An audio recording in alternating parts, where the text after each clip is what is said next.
गोरे गोरे गाल तोहर फुलौरी लागे छौ गे गोरे गोरे गाल तोहर फुलौरी लागे छौ त छौरी के नीचा से गहीर ऊपर ढोरी लागे छौ त छौरी के नीचा से गहीर ऊपर ढोरी लागे छौ गे गोरे गोरे गाल तोहर फुलौरी लागे छौ गोरे गोरे गाल तोहर फुलौरी लागे छौ त छौरी के नीचा से गहीर ऊपर ढोरी लागे छौ त छौरी के नीचा से गहीर तोहर ढोरी लागे छौ। अखन अपने सब सुन रहल छी सिर्फ म्यूजिक के शानदार प्रस्तुति।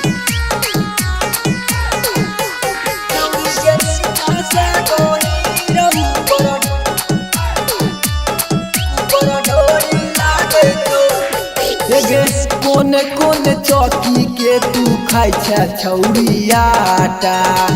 दिन दिन शरीर बनल जाय छौ हाथा काठा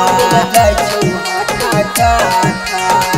कोन कोन चौकी के तू खाई छा छौरी आटा दिन दिन शरीर बनल जाय छौ हाथा काठा चमकै छौ चेहरा जनमर करी लागे छौ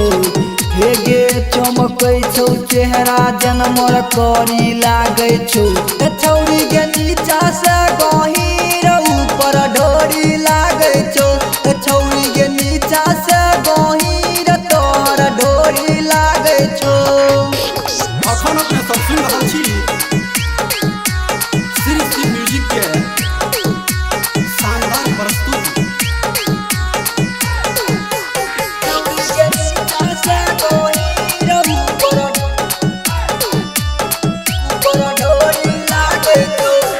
कितना दिन से पड़ल छियौ तोहर हमें पीछा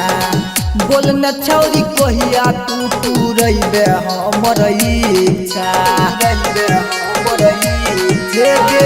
कितना दिन से पड़ल छियौ तोहर हमें पीछा बोल न छौरी कहिया तू रहिबे हमर इच्छा राइटर सरवन संगे जोड़ी मस्त लागे छौ हे गे पावर गोल संगे जोड़ी तोहर मस्त लागे छौ त छौरी के नीचा से